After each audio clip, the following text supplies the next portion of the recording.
नमस्कार, किंज भारत देख रहे हैं। मैं हूं रमेश सिंगटा। सावन का महीना खुशियां देने की बजाय दुख और पीड़ा दे गया, और वो दुख और पीड़ा आज भी बराबर बनी हुई है। हम लोग बात करें शिव बावड़ी मंदिर की। इसी नाले में आज सन्नाटा पसरा हुआ है, लेकिन एक वर्ष पहले यहीं पर 3 अलग अलग शव कई दिनों के बाद बरामद हुए थे। आप सबको याद होगा, आज ही के दिन 14 अगस्त को शिव बावड़ी मंदिर में बड़ा हादसा हुआ था। लगभग 200 साल पुराना मंदिर यहाँ ढह गया था। लोग जिंदा दब गए थे। 20 लोगों की बाद में शिनाख्त हुई थी, मौत हुई थी 20 लोगों की इसी जगह पर। 1 साल के बाद यहाँ के क्या हालत है, क्या सबक लिया, क्या नहीं लिया, आज श्रद्धांजलि उन व्यक्तियों को दी जाएगी जिन्होंने अपनी जान इस हादसे में अपनी जान गंवाई थी। शिव बावड़ी हादसा आपको याद होगा, क्योंकि हमारे रहने वाले पवन कुमार बड़े शाह सेवक सके पंडित जी ने बड़ी बैंड उठने सकी। जब से बड़ा को पता नहीं लगा, सुबह 7:30 बजे पर भयानक बदल फटने से हादसा हो गया। हम सब उनको श्रद्धांजलि देते हैं। ठीक है, शिव बावड़ी महादेव शिव शंकर उन्होंने चरना विच रखे, उन्होंने आत्मा को शांति देवे। बहुत बहुत बड़ी श्रद्धांजलि देते हैं हम इधर आते हैं, काफी समय से आते हैं। हाँ, तो रहते हम इधर ही शिमला ही रहते कनौग में। बहुत बहुत श्रद्धांजलि देते हम इन्हों को। 1 साल आज हो गया है। 1 साल हो गया, बड़ी भयानक घटना हुई आज का दिन सुबह 7:30 बजे। तो उनको आप श्रद्धांजलि आज देंगे, उनके श्रद्धांजलि देंगे, उनकी आत्मा को भगवान शंकर महादेव शांति देवे। इसी जगह पर बड़ी त्रासदी, शिमला की बड़ी त्रासदी आई थी 1 वर्ष पूर्व। हमने हर एक पहलू को तब दिखलाया था यहाँ पर, और पूरे के पूरी इस जगह पे ऊपर वाला जो हिस्सा है, यहाँ दरख्त ही दरख्त थे, पेड़ थे, विशाल पेड़ तिनकों की तरह बह गए ऊपरी हिस्से की तरफ से। हालांकि ये कहा जा रहा था कि कहीं टैंक एडवांस स्टडी के फटे होंगे, ऐसी आशंका जाहिर की जा रही थी, लेकिन हमने वो तस्वीर भी दिखाई थी। टैंक पूरी तरह से महफूज है, सुरक्षित है, एडवांस स्टडी के वहाँ नहीं। पहले मौसम विभाग ने भी ये कहा था कि बादल नहीं फटा है, लेकिन बादल फटने जैसी घटना जरूर हुई है। एकदम ऊपरी हिस्से में 500 से 600 साल पुराने पेड़ तिनके की तरह बह गए। वहां इतना पानी बरसा एक साथ, और क्योंकि बारिश लगातार हो रही थी तो निचले हिस्से की तरफ वो सारा का सारा जलजल आया। और ये मंजर यहाँ पर, ये पूरा का पूरा नाला है, इसकी पूरी की पूरी सफाई उस वक्त की गई। सर्च ऑपरेशन इसी नाले में लगातार कई दिनों तक चलाया गया। ये मलबे से पूरा ढका हुआ था, इसको खाली किया गया। बाद में मशीनरी यहाँ पर उतारी गई। यही वाला वो नाला है जहां पर त्रासदी हुई थी, भीषण त्रासदी शिमला के शिव बावड़ी मंदिर में। ये आंध्री क्षेत्र आता है, बालूगंज और समर हिल के मध्य है ये। तो आज श्रद्धांजलि दिवस है, श्रद्धांजलि दी जाएगी जिन लोगों ने 20 लोगों ने इस हादसे में जान गंवाई है। मंदिर में पूजा अर्चना कर रहे थे, उसी वक्त उनको जरा भी आभास नहीं हुआ कि ऐसा कोई हादसा भी होगा। इसी जगह पर जो हम ये जगह दिखा रहे हैं, यहीं पर पूजा अर्चना करते हुए काल के मुंह में समा गए थे। संभलने का कोई मौका नहीं मिला। पहले की घटना जब याद आती है तो किस तरह की, तो हमारे तो रोंगटे खड़े हो जाते हैं। वो मंजर क्या बता सकते, उसको तो हम बयान भी नहीं कर सकते। यहाँ जहाँ आप खाली देख रहे हैं, यहाँ सब पेड़ ही पेड़ थे, मलबा ही मलबा था सारा जी। तो अब कोशिश कर रहे हैं धीरे धीरे इसको सुधारने की, ताकि आगे लोगों में जो एक भय है, क्योंकि तो शमशान घाट ही बन गया था यहाँ पे।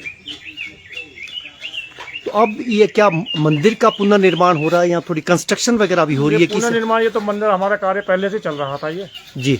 तो इसी को अब हम फिनिशिंग स्टेज पे था उस वक्त भी। और जो ऊपर से जो पानी जो आया है, अब जी, इसको हम दावे से तो नहीं कह सकते, लेकिन कुछ सीपेज रही एडवांस स्टडी की तरफ से भी, उनके भी टैंक है, अब ऐसा सुनने में आता है। लेकिन और बारिश काफ़ी हुई तो उसकी वजह से जो इसमें, और ये थोड़ा सा वो जोन है पानी वाला जी, तो अंदर भी रिजर्वायर हो जाते हैं, वो भी पानी फूट जाता है कई बार, उससे जो इकट्ठा हो गया तो इसलिए चल पड़ा ये। ऊपर रेलवे की वजह से ज़्यादा नुकसान हुआ, जो रुक गया था, अदरवाइज शायद रुकता ना तो शायद इसको जगह मिल जाती पानी को। और यहाँ पर कंस्ट्रक्शन, क्योंकि सबक एक जिस तरीके से एक बड़ा हादसा यहाँ हुआ था, तो कंस्ट्रक्शन कार्य पे क्या अभी रोक नहीं लगानी चाहिए थी कि एक पक्ष ये भी आ रहा है, आप बेहतर बता सकते हैं। नहीं, रोक ऐसा है ना जी कि ये कार्य पहले हो चुका था जी जी और जितना भी यहाँ पर हमारा जो बचाव कार्य था उसका संचालन सारा प्रशासन यहीं से करता रहा, हम भी यहीं थे, सारा कुछ था, हमने कोई नया काम नहीं किया है ये जी। उसके बाद से, और ना हमने इसको आगे टच किया है, हादसे वाले स्थल को हमने बिल्कुल टच नहीं किया, ना करेंगे हम। अपने को खोया है, इतने 20 लोगों की मौत हुई है, उन परिवारों के लिए आज हमने वैसे भी ये शोक दिवस रखा है। जी जी जी। ताकि जितने लोग जो लोग यहाँ पे 20 लोग 22 लोग जो भी गए हैं, हाँ जी। उनके लिए आज शोक सभा का कार्यक्रम है। उसमें मंत्री भी आएंगे। मंत्री जी भी आएंगे, यहाँ से लड़के, वो भी हमारे लोकल रेजिडेंट है यहाँ के। बिल्कुल जी। हाँ, और वो कितने बजे ये जी आएंगे जी। वो है आपका 11:40 के आसपास आएंगे। ठीक 1 वर्ष हो गया है, जख्म अभी भी हरे हैं पीड़ित परिवारों के, जिन परिवारों ने अपने को खोया है। 20 लोग, ये संख्या कम नहीं है। सबसे पहले टिंज भारत इस जगह पर पहुंचा था, आपको याद होगा, आप सब लोग गवाह है, लाखों लोगों ने टिंज भारत को लाइव देखा था। हमने कोशिश ये की कि हर एक पहलू को दिखलाने की कोशिश की। ये हादसा यहाँ पर हुआ था, सबसे पहले स्थानीय लोग यहाँ पर पहुंचे थे। वो मंजर देखकर ही सिहर उठते हैं। सावन के जख्म जिसका हम जिक्र कर रहे हैं वो भरे नहीं है, वो पूरी तरह से हरे हैं। पूरी पड़ताल आपको, पूरी कहानी आपको दिखाएंगे, किस तरह के सबक लिए जाने चाहिए थे, क्या वो सबक हमने लिए कि नहीं लिए, क्या हम पूरी तरह से सरकार पर निर्भर है, सरकार ने किस तरह के प्रयास किए, क्या पीड़ित परिवारों की सुध ली। 1 वर्ष बीत गया है, क्या क्या इंतजाम होने चाहिए थे, नगर निगम को किस तरह के कदम उठाने चाहिए थे। जब हादसा होता है उस वक्त जरूर हलचल होती है, लेकिन कुछ दिनों के बाद ही हम लोग भूल जाते हैं कि कोई हादसा भी हुआ है। लेकिन 1 वर्ष पहले यहीं पर 3 अलग अलग शव कई दिनों के बाद बरामद हुए थे। पहले किसी की टांग नजर आई तो शरीर का कोई दूसरा हिस्सा लोग देखकर डर गए थे, खौफ में थे। खौफ का वो मंजर आज भी जो लोग याद करते हैं वो पूरी तरह से डर जाते हैं, कांप जाते हैं, सिहर उठते हैं। ये वो नाला हम आपको दिखा रहे हैं। इसी नाले के पास कई दिनों के बाद कई शव बरामद हुए थे। यहाँ पूरा का पूरा ये नाला ढक गया था, मलबे से ढक गया था। आज इसमें हल्की सी आवाज केवल पानी की सुनाई दे रही थी। ये ओरिजिनल जिसको कहा सकता है, ये मूल नाला था, पानी सिर्फ इतना बहता था। लेकिन यहाँ पूरा का पूरा जितना आपको ये नाला दिखाई दे रहा है, ये भर गया था। इतना यहाँ तबाही आई तिनके की तरह, जिसका हम जिक्र लगातार करें। पेड़, हालांकि अच्छी बात ये रही कि यहाँ पेड़ कोई फंसा नहीं, बह गए सारे के सारे। और दूसरे हिस्से की तरफ हम आपको दिखलाना चाहते हैं, बिल्कुल यहाँ पर सीढ़ियों के साथ एक मकान भी बना हुआ है। गनीमत ये रही कि कोई भी पेड़ इस मकान से नहीं टकराया, अन्यथा और अनहोनी होती, 20 लोगों से ज्यादा जाने जाती। अब आप देखिए नाला, इस नाले में अभी भी ये सबूत के तौर पर दिखाई आपको दे रहे हैं। कुछ हिस्सा मंदिर का भी यहाँ आपको नजर आएगा, हम आपको दिखाते हैं। मंदिर का भी कुछ हिस्सा इस पर दबा हुआ है और पेड़ों के कुछ, आप देखिए ये पेड़ अभी भी ये दबे हुए हैं, ये मलबे के नीचे दबे हुए थे। ऊपर वाला हिस्सा बहकर चला गया। इतना खतरनाक यहाँ पर मंजर जिसकी कल्पना नहीं कर सकते थे। कोई नहीं सोच सकता था कि यहाँ पर सुबह के समय ऐसा जलजला आएगा कि सब कुछ तबाह कर जाएगा। महाकाल की पूजा लोग कर रहे थे और इसी मंदिर, हमारे ठीक पीछे ये मंदिर है, इस मंदिर में लोग पूजा अर्चना कर रहे थे और उसी वक्त बड़ी तबाही आई। अलग अलग तरीके से कहा गया, किसी ने कहा बादल फटे, किसी ने कहा कि एडवांस स्टडी के टैंक फट गए। हमने वो तस्वीर भी आपको दिखाई थी कि टैंक सुरक्षित थे एडवांस स्टडी के, लेकिन जलजला ऊपरी हिस्से की तरफ से आया था। 2 संपर्क सड़क उससे होता हुआ और रेलवे ट्रैक जब ढहा, उसके बाद बहुत ज्यादा तबाही आई। 2 अलग अलग हिस्सों में ये तबाही आई और इसी बिल्डिंग में लोग रहते हैं। हालांकि आज हमने कोशिश की कि आज उनसे बातचीत हो पाए, तो रोजी रोटी की तलाश में निकल पड़े हैं। मजदूर थे, उन्होंने उस जलजले की दूसरी बारी जब यहाँ पर तबाही आई तो उस तबाही को उन्होंने अपने कैमरे में कैद कर लिया। गनीमत ये रही, अच्छी बात ये रही कि वो बच गए। ये यहाँ पर ये आप देखिए किस तरीके से यहाँ ढह गई ये वाला जगह। अभी भी जो सबूत आप देख पा रहे हैं, ये पूरा का पूरा ऊपर से पानी आया था। उस वक्त प्राकृतिक आपदा, प्रकृति का क्रूर चेहरा सामने आया था और हमने खुद देखा था, हम गवा रहे थे इस हिस्से के ऑपरेशन का।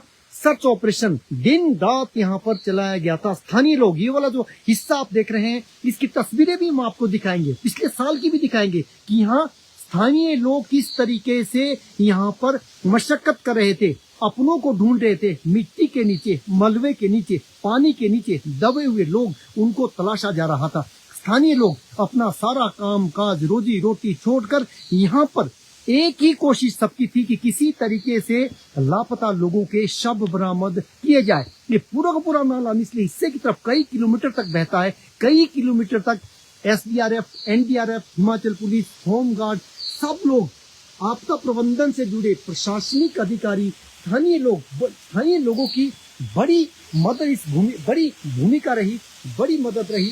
दिन रात वो लगे रहे, डटे रहे, बिना रुके, बिना थके, बिना हारे। उन्होंने हार नहीं मानी। इसका परिणाम ये हुआ कि सभी लोगों के शव, एक वक्त ऐसा लग रहा था कि अब ऑपरेशन बंद करना पड़ेगा। कोई स्कोप नजर नहीं आ रहे थे। यहाँ तक मशीनरी उतारनी सबसे मुश्किल काम था। खड़ा, आप देखिए, बिल्कुल ये खड़ा नाला है। यहाँ तक मशीनरी, इस हिस्से की तरफ यहाँ पर मशीनें यहाँ पर उतारी गई। यहाँ JCB बाद में उतर गई थी, यहाँ तक JCB को उतारा गया था। तो इस हिस्से की तरफ नाले का जिक्र आज इसलिए, 1 वर्ष के बाद क्या यहाँ बदलाव आया है। 1 वर्ष के बाद ही यहाँ केवल और केवल सन्नाटा पसरा है, खामोशी पसरी है।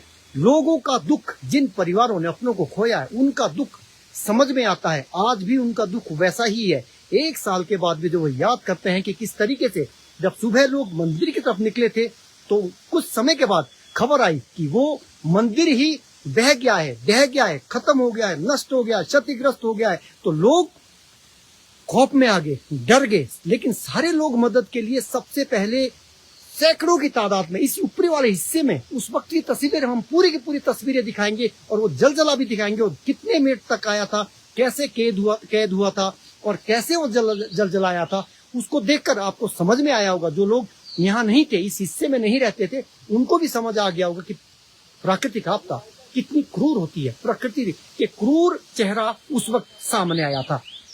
ऐसा चेहरा जिसमें 20 लोगों की जान चली गई, जान की कोई भरपाई नहीं हो सकती थी। अब सरकार ने, प्रशासन ने उन परिवारों के प्रति किस तरह की पीड़ा साझा की, आज इसी सिलसिले में यहाँ मंत्री भी आ रहे हैं, स्थानीय निवासी है डॉक्टर कर्नल धनीराम शांडिल, स्वास्थ्य मंत्री है, वो यहाँ उनको श्रद्धांजलि देंगे। वो पिछले वर्ष भी यहाँ पर आए थे तब, और अब में अंतर इतना है कि उन्होंने भी अपना जो उनका PS था, प्राइवेट सेक्रेटरी थे, उनको खोया है। इस दौरान उनके कुछ महीने पहले मौत हो गई थी, हार्ट अटैक से मौत हो गई थी। अब उनके साथ वो नजर नहीं आएंगे। इतना फर्क 1 साल के भीतर आया है। और 1 साल के भीतर ये भी यहाँ पर फर्क आया है कि ये जो ऊपरी हिस्से में यहाँ पेड़ थे, अब वो नजर नहीं आ रहे हैं।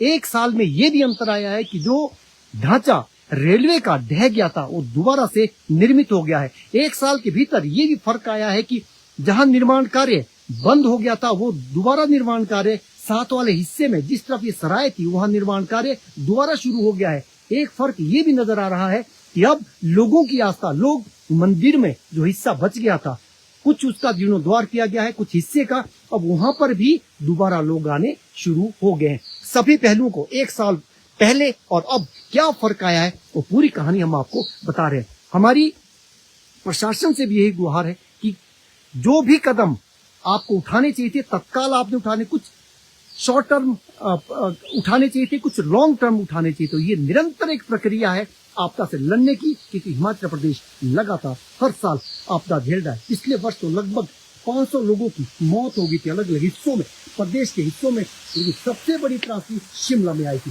शिमला के अलग अलग हिस्सों में कई मौतें हुई थी। उनकी भरपाई के लिए, हालांकि पीड़ित परिवार की भरपाई के लिए प्रदेश सरकार ने विशेष राहत पैकेज की भी घोषणा की। अपनी बारी फिर वैसी ही आपदा समेज, बागीपुल और चौहर घाटी में आई है।